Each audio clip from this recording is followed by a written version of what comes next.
reasons why people are moving to New Brunswick from other provinces in Canada is because we're one of the lowest priced provinces when it comes to housing. So just to give you an example, your average home in New Brunswick is in the $300,000 mark, where your average home in Ontario, which is where a lot of people are relocating from, is in the $900,000 mark, right? We moved to New Brunswick in search of more quality of life because, as you know, big cities, you're always on the go. We had two small children at the time. I mean, they're much bigger now.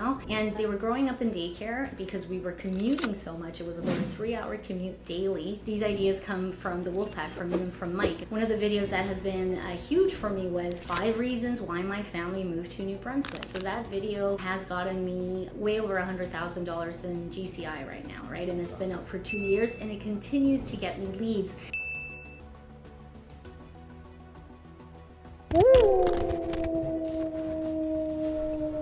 What's going on, guys? Today we have a podcast on relocation. We're going to talk to an icon agent here on the call, Jenny Celly, who's one of the top agents here with the Wolfpack organization. She's out of New Brunswick, and she's very well respected in our organization. We're going to talk about a unique strategy here today that's a very valuable strategy. It's helped her become an icon agent, doing over 40 transactions with relocation deals. Now, she's doing this in a different way. She's using a lot of social media for credibility and lead generation, mostly Instagram and YouTube.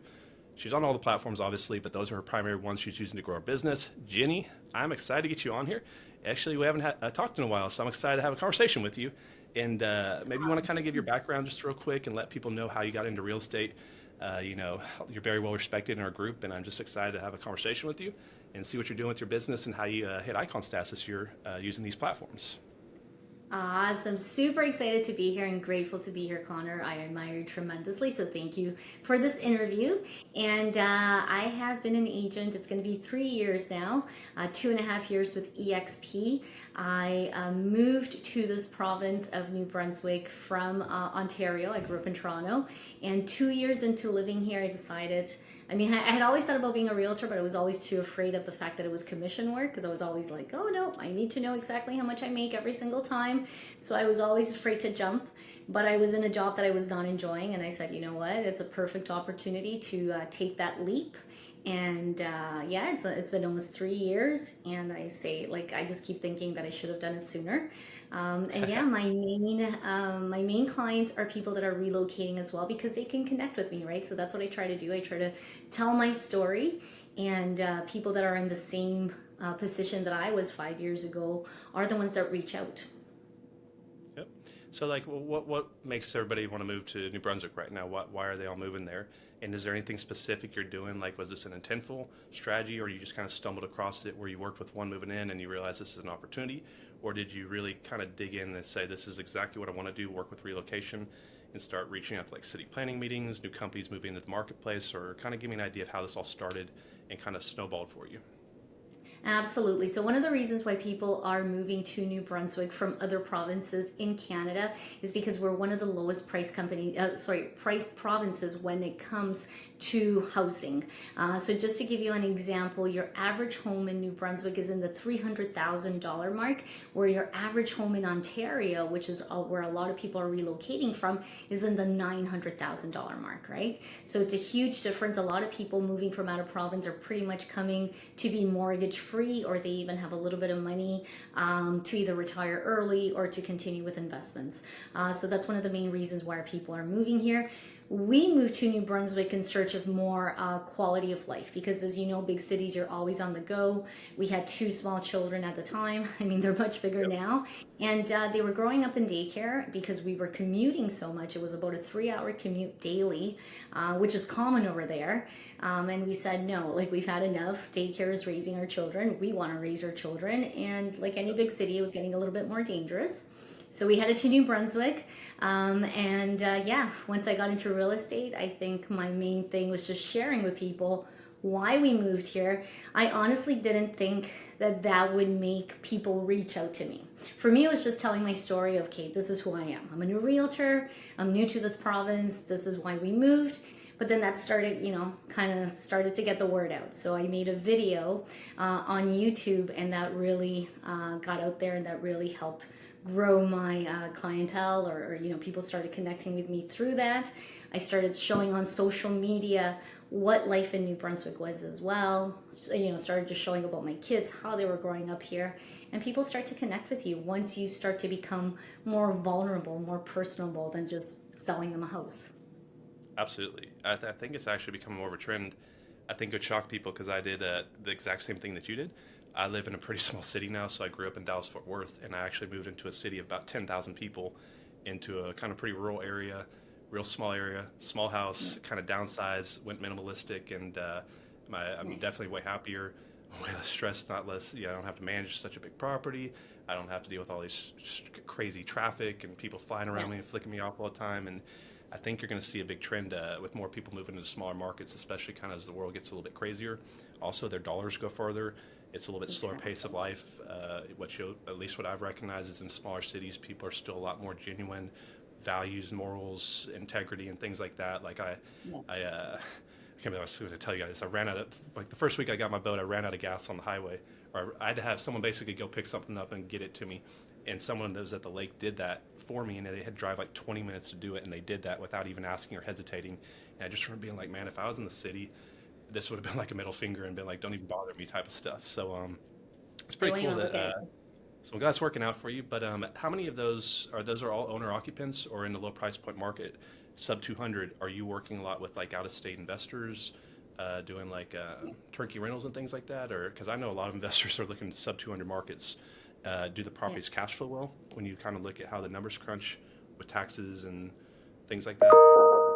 Yeah, yeah, no. So it's funny. I work with all kinds of ranges, right? So there's people that reach out to me because this is going to be their first home in New Brunswick. Again, when we go from your average home being in the 900,000 range, where your average, first-time homeowner won't be able to afford that, so they're moving here, right? So they're also buying a house in the 300 range. Now, keep in mind, here in New Brunswick, we also have $1 million homes. They're not as common, but we still have those higher-end homes. But again, your average is in the 300,000 mark.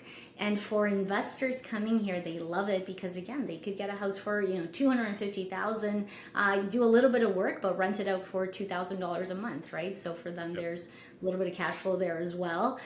Or what they could buy, one property in Ontario, they'll buy four here for the same price, right? So it's definitely catching the eye of investors. It's catching the eye of first-time homeowners in big cities that know that most likely they won't be able to afford a home there, so they're moving out this way.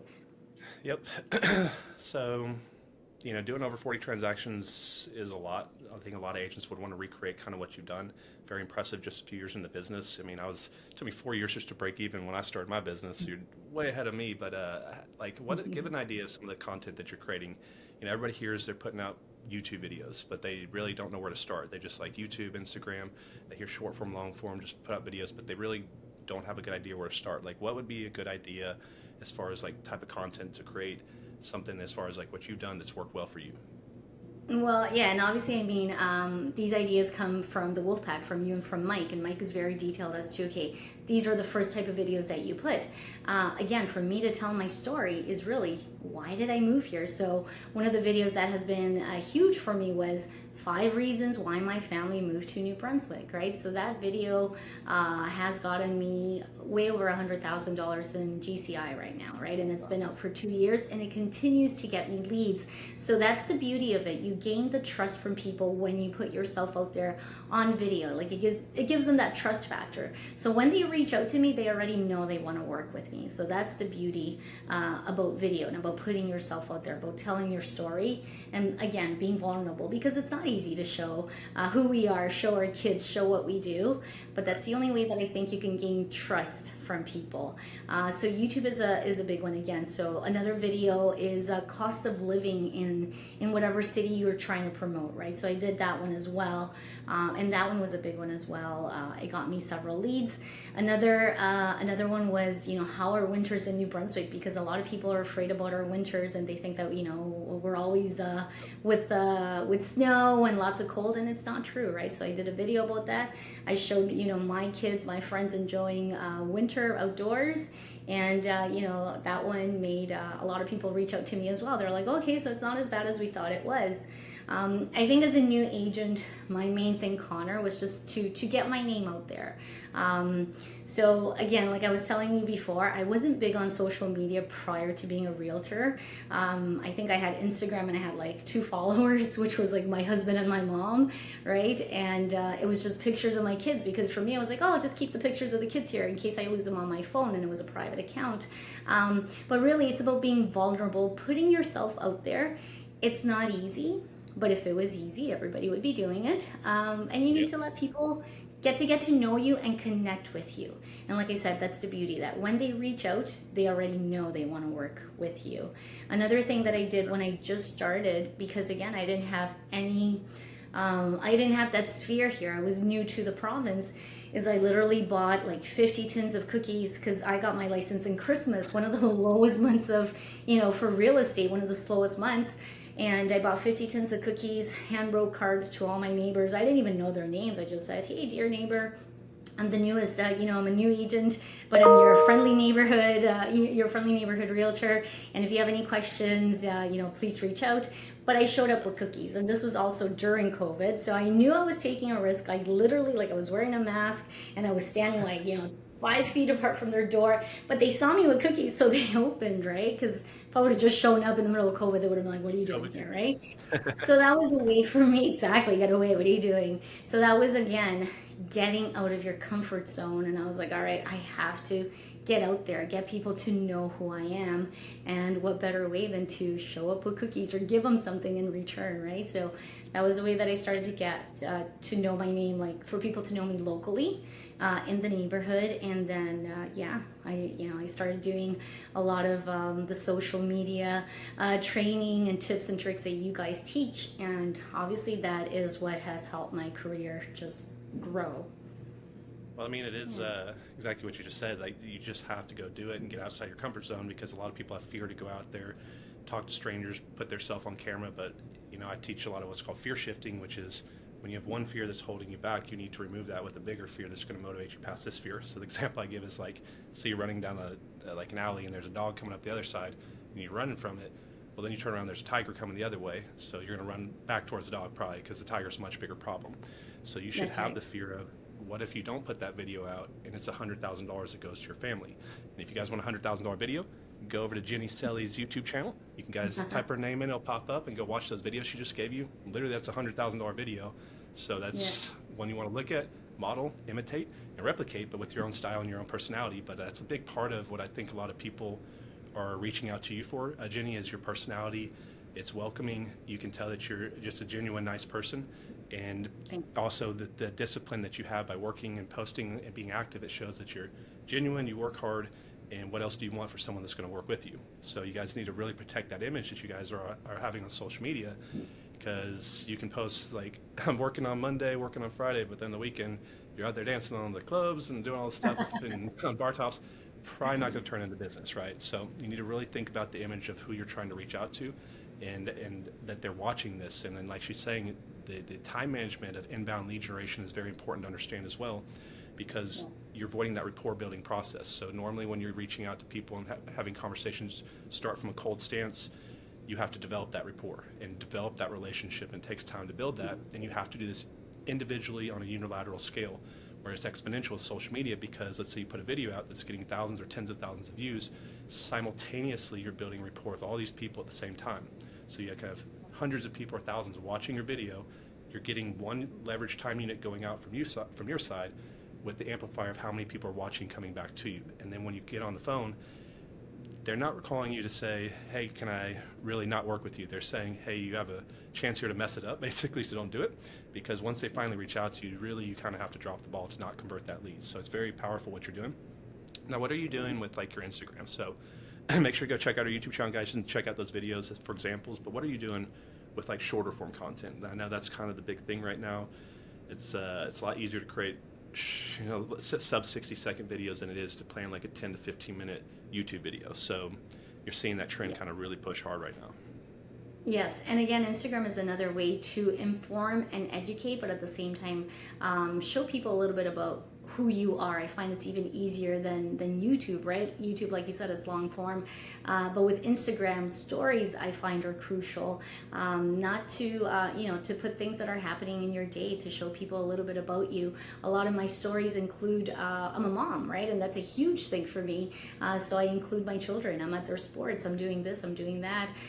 Or if I'm visiting a client, or if I'm dropping, those pop buys for my clients, people connect with you on that. And it's funny because, yeah, I do like to inform as well through my Instagram posts, but I always find that I get more connection and more action, and people commenting more on those personal posts, right? Yeah, they enjoy all the education, and I find it is important because we are professionals. We have to give this information out to our clients, how the market is, market reports, tips for buyers and sellers. Absolutely, it's crucial, but you also have to put yourself there and again, show who you are. So I show a lot, if I have a closing, I'll talk a little bit about, who the people that are moving are. If if I made them like a basket or something, I just show them that. I also like to showcase local businesses, right? Because again, a lot of the people that are reaching out to me are people that are moving to the province, and it's good to show them, hey, look, we also have these kinds of restaurants, or we also have these kinds of stores, and what better than to support local as well, right? That's how I've also been able to also grow my clients on a local perspective, right? Because they're like, okay, well, this girl's also supporting us, why not support her too, right? Yeah, I like it. So when I talk about business with social media, you got pre-content, content, post-content. Pre-content's the algorithm side, content is actually message, delivery, filming of it, and then post-content is the monetization of how we're getting into the conversation with potential clients or partners. Are you driving them to a funnel? Are you driving them to an email list? Are you driving them to just to reach out to you through your phone number? How are you getting in contact with these individuals? Because I think there's a lot of people that create great content, but they can't get it to a phone call, and that's the most important part, right? So how do you take that attention and get them to reach out to you, or how are they contacting you? And then are you doing anything from like Instagram driving them to your YouTube channel to the longer form content? We can go into that second, but just out of curiosity, kind of just so they can see how your business, where the attention goes, and how you kind of manage that. Yeah, so I do try to connect all. So if you look at my Instagram bio, I also include my YouTube links there, and I also include my Facebook links.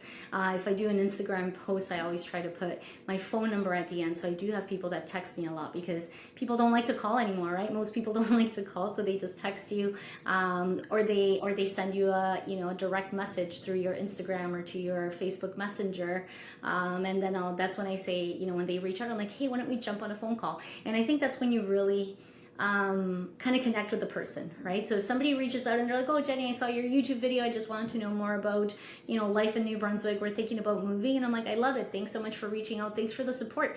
Do you have time for a call tomorrow, or time for a call this afternoon? I'd love to chat with you. And getting like that person on the phone, honestly, for me is what kind of seals the deal with the person, right? Where they're like, okay, we got to know her personality. I got to know their personality. We connected. And even though they're going to buy a house 6 months from now, a year from now, we made that connection. So I think it's kind of crucial to be able to connect with them, even if it's via phone. Because like I said, right now, everything is, just texting, which is fine. But when you actually speak to the person, it's a world of a difference. And I think that's what really, closes that relationship, where they're like, okay, that's the girl that I want to work with. That's the realtor that I want to work with. Yeah, and like I know you're making a good point here that I really want to emphasize. This is one of the biggest issues in business in general today, which is communication. We communicate through the words we say, the way we deliver those words, meaning the motion, the tonality, the punchline, and then we have the body language, facial mannerisms, body language, and things like this. And so what most people do, and it is a lot of, when you really think about it, it's a self-esteem issue. If people want to text, it's kind of like they don't want to get on camera. And so it's very important to understand, guys, you have big risks running your business through text messengers, text in general on a phone, or email. And the reason why is, look at some of the negatives. Time management, it's the longest way to communicate. And if you're doing text all day long, you have to think about what you're writing, write it, edit it, and then you send it out. And what you do is you create a non-live time communication process where you give it a delay process where they may wait an hour to get back to you. Whereas if you're on the phone, it's immediate conversation. So you're creating a big time management issue, and you're also not coordinating your schedule as well as if you just pick up the phone and call them. Now, the second thing is, when you put things in writing, you can try to put emotion behind it, but you can't really define the emotion with writing, what you're going to do is you're going to let the other side define the emotion. This is where like a lot of problems come between partners, probably husband and wives, kids, and all sorts of different things, title companies. And if you write a message, and it's a bad example, but like if I said to a friend like "F you," you're fun, joking with them versus "F you," let's throw down. That same word going into that text can be interpreted completely different. But if you let the third party interpret the emotion behind it, this is where miscommunications happen, and it can be a big issue. Then also you lose the ability to understand their emotion, and then for them to feel yours, and the communication breakdown never really happens. So it's very important, guys. If you're getting leads coming in from email or text, you need to reach out, just like Jenny said, and you heard her say it. It seems to work a lot easier, of course, because now you're talking to a person, not through a computer and dry text. But it is really important, guys, to either meet on the phone, even more so like we're doing right now, because you get the body language component to it. Yes. So how much are you posting? Is this like a daily post? You're doing that every day on Instagram and YouTube, or like one long form? Like what kind of is like your posting pattern that you think works well? So stories, I would say pretty much every day. You know what I mean? Even if, if I'm at a restaurant, a quick thing of, this is where I am now. Or like I said, I'm at my son's hockey game or my daughter's basketball game, or I'm just putting up a sold sign or stay tuned, for this listing. So with stories, I try to be very consistent, almost daily. With posts, I would say 4 times a week at least I'm posting. Sometimes a bit more, but minimum, I would say 4 times a week. You need to be constant with people. I think, exactly what you said. I don't think it works when you're like, this week I'm going to do, 5 posts, and then I'm going to wait 2 months and then post again. Right. You have to be consistent. People have to, see from you, you know what I mean? That you're present, that you're there, that you're active, and that's how they're going to grow that relationship with you. And you're going to be top of mind as well. 100%. I mean, it's like what you're saying there is you're auditioning for potential clients based off showing your discipline and work ethic. It's a public, like they can see it clearly publicly, right? So let's say someone posts every day for 2 weeks and doesn't post for a week, and then posts every day for a week and doesn't post for 2 weeks, and then someone else is posting every day for 2 years straight.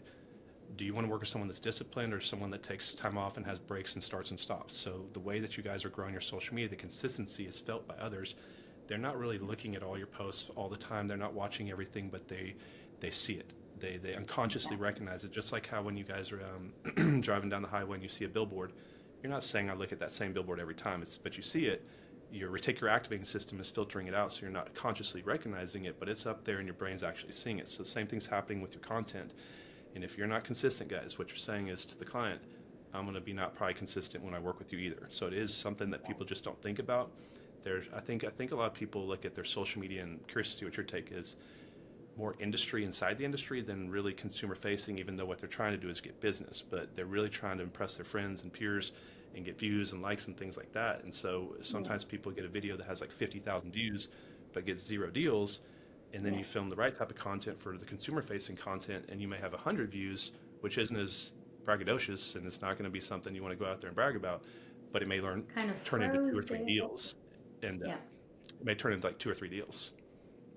Yeah, no, definitely. Like I said, I think we're lucky in the sense that we do have social media, because I tell a lot of the agents that are just getting into the social media era, especially here in New Brunswick, where it's honestly, I think agents are just kind of catching up to see how strong and how powerful social media really is. And I just compared it. I'm like, there is nothing wrong with door knocking. I knocked on a couple of doors too when I first started, but for me, again, personally, right, I get more reach by posting content, right, or posting one YouTube video than spending 3 hours door knocking. It has a bigger reach for me, right? So we have to learn how to leverage social media to work for us, and I do believe that there's a right and a wrong way to do it, right, and the right approach to take. If you guys are door knocking and you got over that feeling of being uncomfortable, because it's uncomfortable, because I've done it too. You get out there in the neighborhood and like everybody's peeking through the blinds, and you feel so exposed. You're like feeling out of place. If you guys are doing that, you should have no fear of getting on YouTube and putting yourself out there. Now, how much of your business is coming straight from social media? Are you're doing a lot of it, but is it all? Are you doing traditional marketing strategies? Are you what else are you doing, or just is it solely on social media right now? No, so again, social media for me has been a way to get my out of province clients, which is, I would say, 90% of my clients are all out of province or buyers coming out. And that's how they have found me, through social media. But obviously, I wanted to also connect with the local market, with the people in my town, with the city. So I've been doing, I've had billboards for a bit over a year and a half now, and believe it or not, that does work to just keep it steady. And the other thing is, in the last 2 years, what I have done is a children's festival in my town, and that has definitely worked as well, because people see that I'm also trying to be a positive part of the community, right? Again, I have kids, so to me, it's something that I hold dearly, where I also, want to put something together for the kids in my community. So every summer we have a children's festival, sponsored like by Jenny Celly, but just to get my name out there, but again, in a positive way, where it's a completely free event. So any families can come, and it's a day, where there's face painting, hot dogs and things like that. So just trying to give yourself that positive image there of, yes, I sell homes, but my main thing is to be part of the community and to give Yep. back to the community, right? So that's the other way that I've been doing things that are outside of social media. Also, with my current clients, I also like to do the drop bys, where I choose like quarterly. Okay, this is the list of clients that I'm going to go knock on their door really quickly and drop a box of donuts off, right? Or for Christmas, last Christmas I sent all handwritten notes, and Tim Hortons, which is our famous coffee shop here in Canada, I sent everybody, a Tim Hortons gift card, so everybody could go get a hot cup of coffee and a donut for Christmas, right? So you have to be top of mind even with your past clients, because that's where the referrals start to come from, right? So aside from social media, I also like to be present and show up in person as well, because that's a huge part as well. For sure. It's no wonder you're doing so well. You're doing a lot of things right. How much is it like for a billboard in your area? Because they're going to hate me in my market, because I'm about to blanket the whole area, and with TV and with radio. I've actually been waiting for this part. I know it's bad, but some people see it as recession as an opportunity. Some people see it as the end of the world. And once again, guys, you're going to have the result however you see it. So there's going to be a lot of people do well and a lot of people do bad, but it does have an impact on how you see it. So so if you think it's a bad market, you're not going to put energy. If you think everything's good and you can keep making money, you're going to keep putting energy in. But I'm going to put a bunch of so in my market here, like a billboard in Dallas, Texas, like in the main market, could be anywhere from $5,000 to $8,000 a month. So it's very steep. But in the secondary market that I moved to, is 10,000 people or under, I can get the same size billboard for $300 to $1,000 a month. I don't know how that works, what you're paying in your market. But in small markets, brand recognition and brand domination is much easier to accomplish. You can be putting, outdoor marketing on the high school baseball fins, football fields, things like that works well. Yeah. Sponsoring local businesses, mom and pop shops. It's a lot smaller world. And so if you guys are in a secondary or tertiary market, think about brand domination and personally what I'm going to do. And I'd love to hear kind of how you're doing it. I'm going to be putting billboards on every major highway from each direction coming into this area, so they literally can't get in or can't get out without seeing my branding coming in. Yeah, Is that and that's what you're doing? yeah, no, and that's exactly what my whole thing was, because we're a brand, right? We're creating our own brand, and I tell a lot of the newer agents that reach out to me, I'm like, your headshot is your brand, right? So you just got to use that as well. So I do have one on a main highway, and you're gonna fall back. You're gonna laugh, because I'm paying $750 a month, and that's on a main highway. I know, right? Crazy. So it's crazy. If we were to bring it to downtown Moncton, which is our big city, those ones are running for about $1,200 a month. But the thing is that what they're doing, because there's not that many billboards allowed in New Brunswick yet, is that they're rotating it. And for me, I've always believed that a billboard needs to be there for at least a year, because people are going to drive by it, and one day it's going to be like, oh, that's what that billboard says. You know what I mean? And I have a funny story, believe it or not.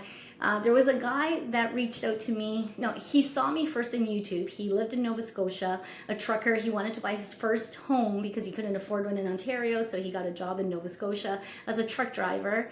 And he's like, oh, I saw your video on YouTube. And he goes, and one day I'm driving through New Brunswick and I saw your billboard. And he goes, and that was my sign to call you. He's like, I found her on YouTube. I saw her on the billboard. I'm going to call her. And we closed the deal. Super nice guy. And that was his first home. So I think, having a little bit of everything at least has helped me. I also sponsor children's sports, right? Because again, my kids are into a lot of sports, so I'll sponsor their sports. The rink in the town that I'm in, I have like those billboards that they put around the rink, and then you're gonna laugh at that one too. That one is about $400 for the whole year, right? So it's quite affordable in the smaller markets. So I take advantage of it as well, right? Because again, it is just that recognition of like, oh yeah, that's that realtor. With the billboard, I think I lucked out when I first put it, because I put it right after I did my children's festival in July in Sackville, and the billboard, I put it on the main highway leading out of Sackville. So I was able to get 2 deals, and 2 good deals. One of them was like a $750,000 home, which is in this market is big, from that billboard. You know what I mean? It was somebody local, and a professional who was out to purchase a higher end home. And he's like, oh, that's right. She's the one that did that kids festival. There she is again. I'm going to call her. Right. So you just don't know who's watching.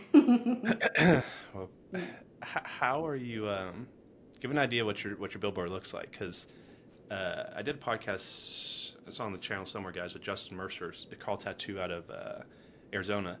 And he was putting his Instagram stuff on there, and call to action, I think, probably now to his YouTube channel. But that's how his Instagram kind of took off a little bit. So do you have your handles on there in your channel and redirect them back to your YouTube, or is it you do it? Maybe give an idea what it says or looks like. So I have the logos. Yeah. So I have so my name is quite big. My phone number is quite big, EXP, but I also have the Instagram, YouTube, and Facebook logo. And then at the bottom, there's a bar that says buy, sell, invest, and relocate, right? So you don't want to put too many words there, but I also want people to know, okay, what do I do, right? Especially when people are just driving by, they're like, what was that?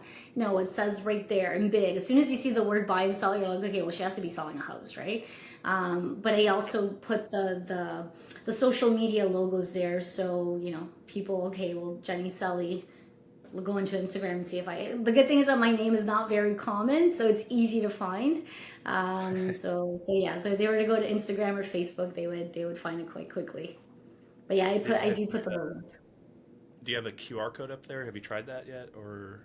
No, I do want to try it. I honestly do want to try it. Funny enough you say that, but I think my next set of billboards, I'll probably, try that, or marketing. I'll print marketing. I'll be doing that. Yeah.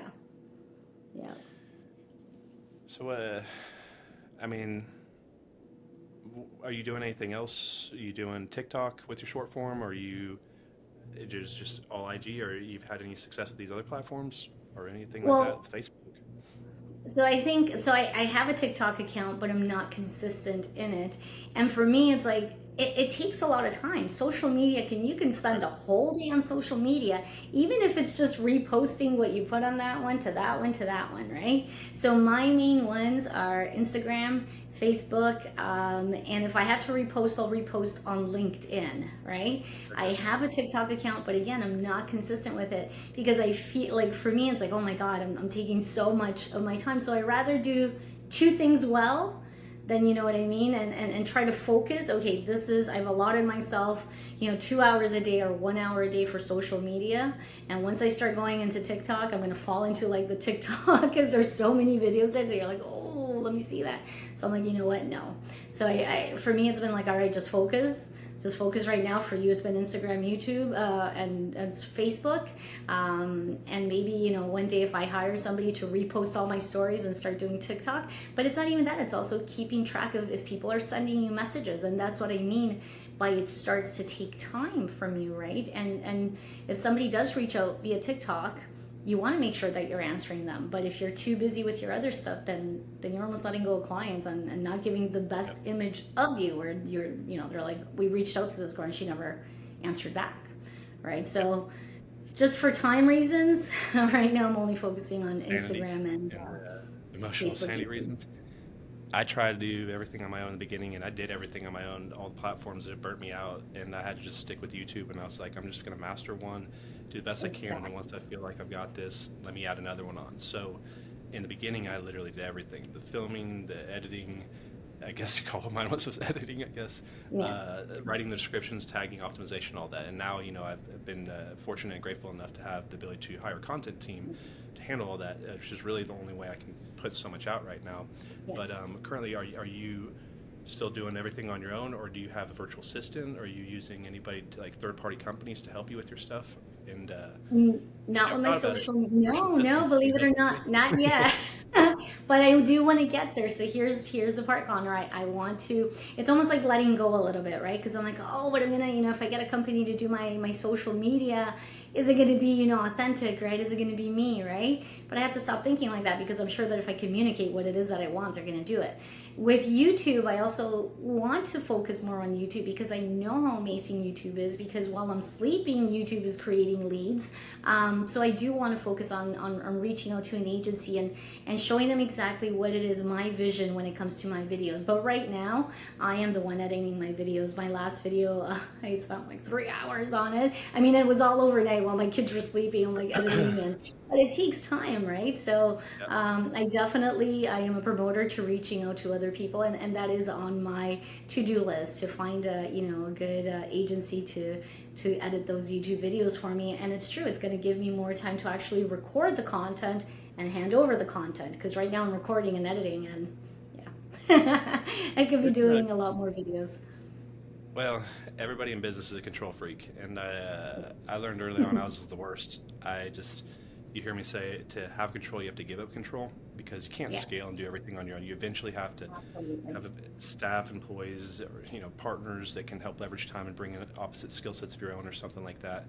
But now, I mean, Yeah, you have AI now, and I'm just curious to know your take on this, because it's changing the climate really quickly. And to kind of piggyback on a point you just made, where you wanted it to be about you, you wanted your social media to be you, your delivery, your yeah, message, and I've always felt the same way personally. And then to put out the content I'm doing now, where it's just like lots of short form, lots of long form, and the things I do behind the scenes, I can't be there doing it all. So when you guys see like my Instagram posts and stuff, I would say like 2/3 of them are written by me, and then a third of them are written by, full transparency, is written by like ChatGPT, but it's trained yeah, to speak with my language, yeah, and it makes me feel weird. And and then from the like, what's your take on the outside looking in? Because it's actually where people, believe it or not, some people can't even tell which ones are me now. But at the same yeah. time, it just feels weird, and the whole world's, this is really lifetime happening. So there's no right or wrong answer, but just kind of what's your take on how you're seeing the world change so quickly, I guess, and how people are doing that. Again, yeah, I think as realtors, we're very lucky to have tools like that, right? Like Chat GPT. I'll be very honest. Like now, everything I go to is like, I want to, I want Chat GPT to give me some ideas, Yep. right? Literally everything. Sometimes I'm like, oh, I got to write a thank you note, and my mind kind of blocks, and I'll put what I want to write, but they rewrite it for you in a much nicer, flowing kind of way. So I think, honestly, I think it's a great tool to use. You have to also adapt it to you, right? You're not, you tweak it, you work with it so it starts to sound more like you. So I find nothing wrong with it. I actually think it's super helpful, saves us so much time, right? So for me, I put in the description of what I want to write when it comes to a listing. I'm like, okay, these are the top things about this house, write in this kind of tone, friendly tone, whatever, grateful tone, simple tone, and it gives it to you. So we're giving it the idea, right? I don't think there's anything wrong with that. I think if we're using it to grow our business, to save time so we can continue to grow our business more, I think it's great, and we're lucky to have those kinds of tools. I mean, when you really think about it, people had ghostwriters, like you look Yeah, at big influencers and stuff like that. They, even before AI, they had staff and employees writing their posts. I mean, how many rap songs have you heard that you thought your favorite rapper wrote it, and really, not really? They got a bunch of people in yeah, rooms that were writing those things. So it's not that different than traditionally how scalable large businesses have worked in the past. Absolutely. It just feels weird because it's like I don't know. It's just like an Well, AI at bot, first, yeah, no, I remember when I first tried it, I was like, oh my God, did it just write that all? I think the first time I Yeah, tried ChatGPT was for a listing description.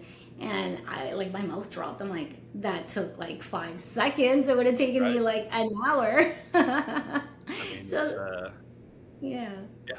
Sorry, I mean, talk over you there. Yeah, it's depressing a little bit for some of us that have been doing this like way back in like old school marketing and stuff. Like, I mean, it can do in literally seconds what would take Yes. weeks to do certain marketing campaigns. And but even if you knew the knowledge, first you had to go out there and have Yes. life experience, create the understanding, actually know what you're talking about. Like, think about before the internet.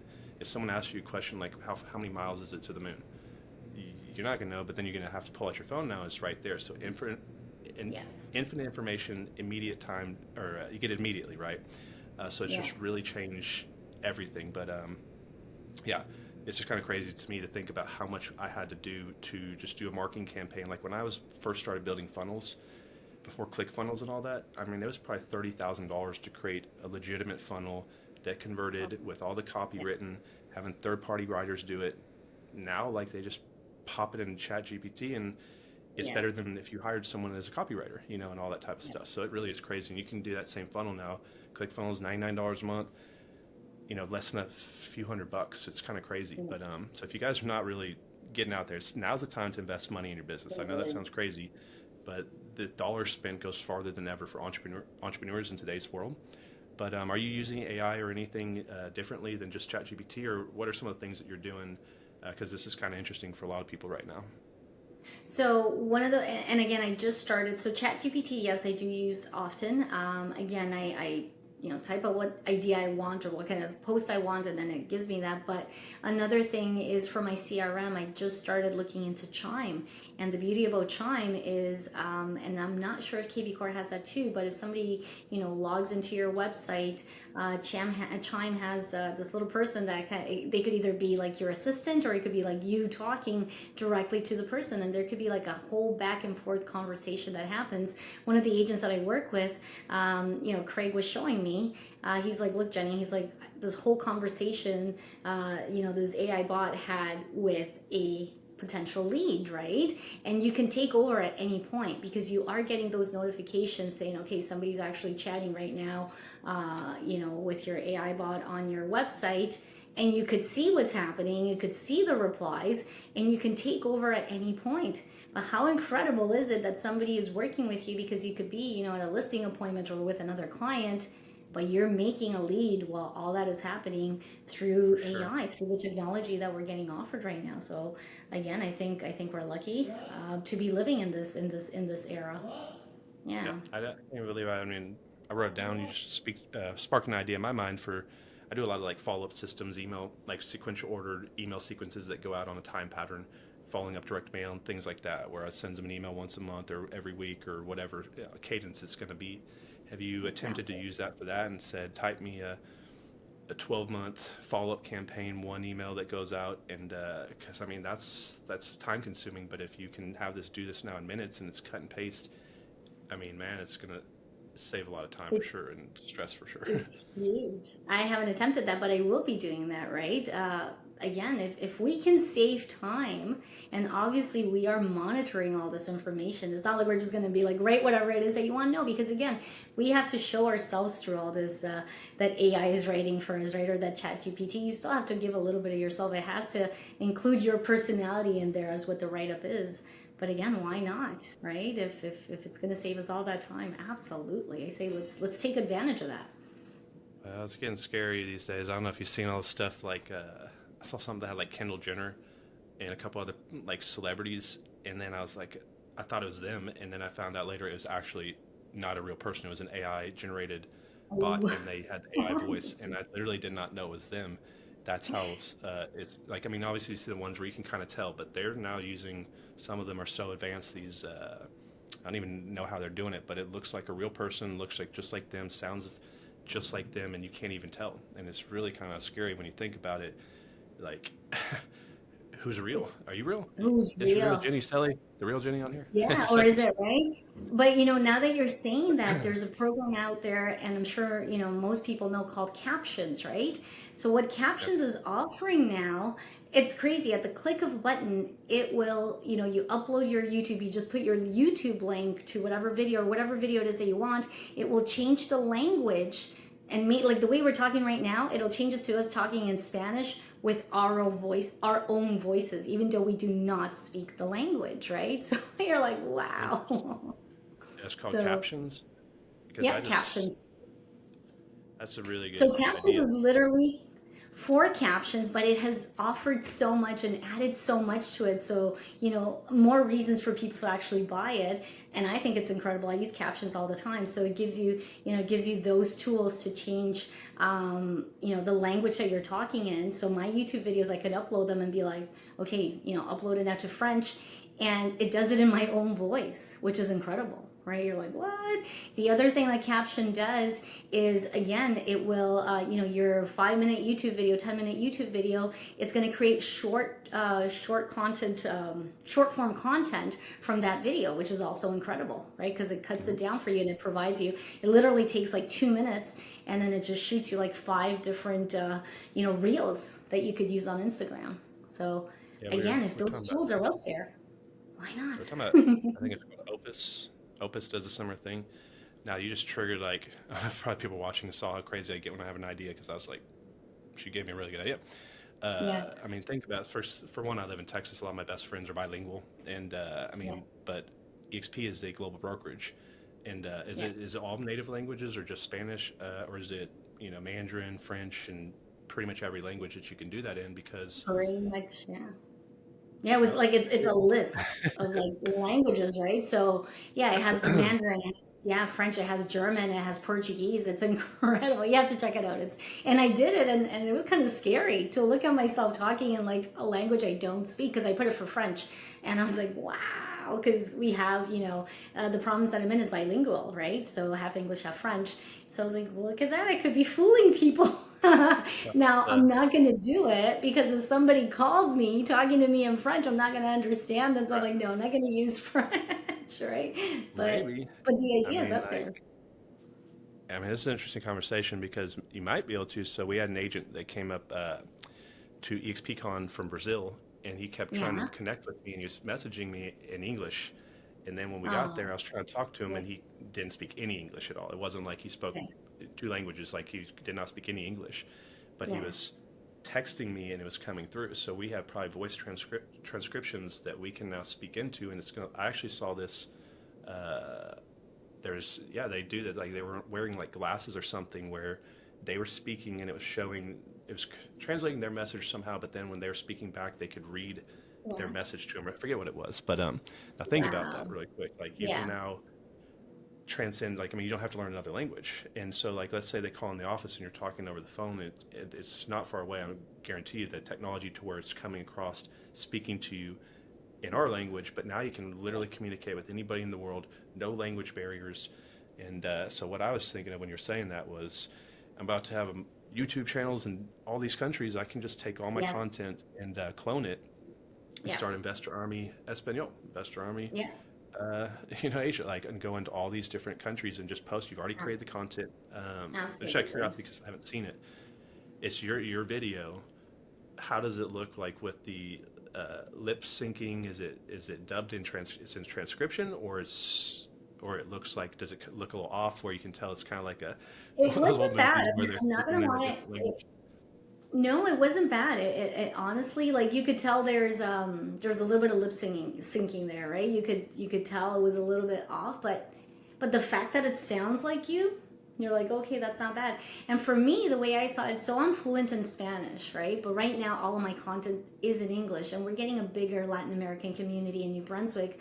So I Yep. want to reach out to them as well. And I've actually had a lot of them reach out saying, well, why aren't you doing videos in YouTube? And again, it's just managing my time. And I'm like, yeah, I wish I could do all my videos in English and those exact same ones do them in Spanish, but it's just that time, right?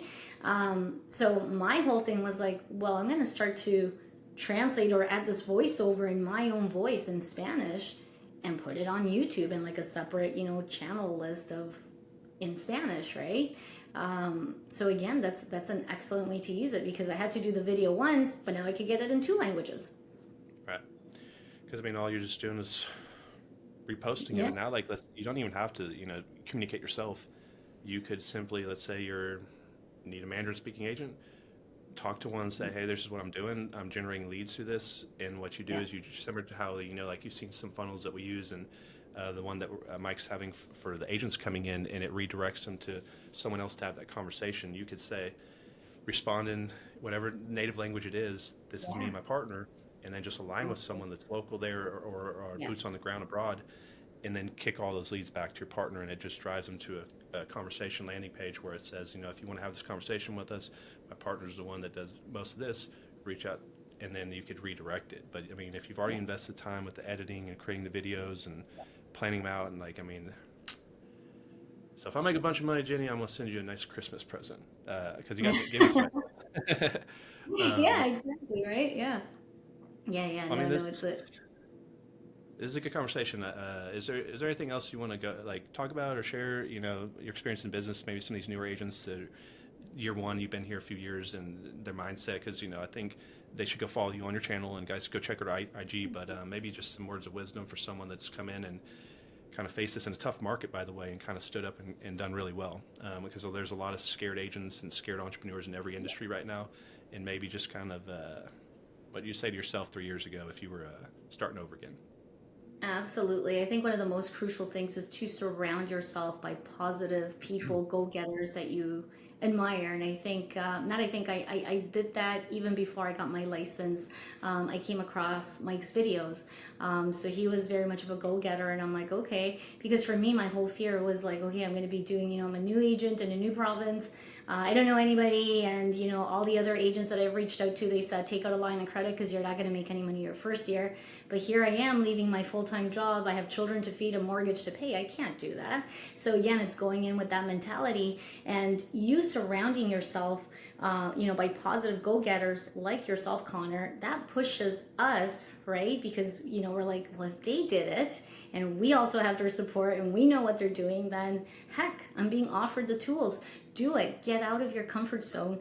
Put yourself in a position where you have no room to sink, right? I think once you start to be like, well, if I'm going to be that new agent, and most new agents don't make it anyway, so that's okay. No, put yourself in a position where you say, I have no room to sink. I'm going to do this. And mindset is just incredible, right? Get out of your comfort zone. That mindset is powerful. Surround yourself with powerful go-getters, and that's going to make a huge difference in what your motivation is. You guys heard her.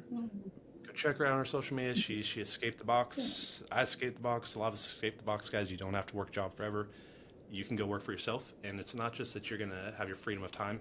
Hopefully at some point, even though we add a lot more time to our plate in the beginning of our businesses, but later in our businesses we free it up. You change the generational path of your family, not just with the financial side, but the intent of how your children, for example, now looking at you as someone in the community doing these things, and people looking up to you and out there, impacting the community. So entrepreneurs are the future of this world, and the more entrepreneurs that create independent free wealth, at least the ones with a good heart can go back into their community and fight. And then we raise the next generation, and we do it through our example of how we act, not with what we say. And so, you're doing a great job, not just for yourself, but for your family.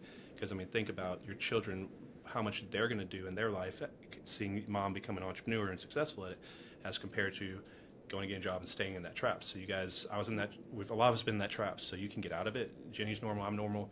I know you guys see people on YouTube and somehow think that they're different than you. They're not. They just decided to do it, and that they weren't going to stop until it worked, and then they have the result. But if you guys want to work with Jenny, and you want to reach out to her and hop on a call with me and her to join the Wolfpack with her, you guys know how to reach her. Find her on Instagram. And other than that, I'm going to put all our links down here below, guys. And thank you, Jenny, for sharing your time here today.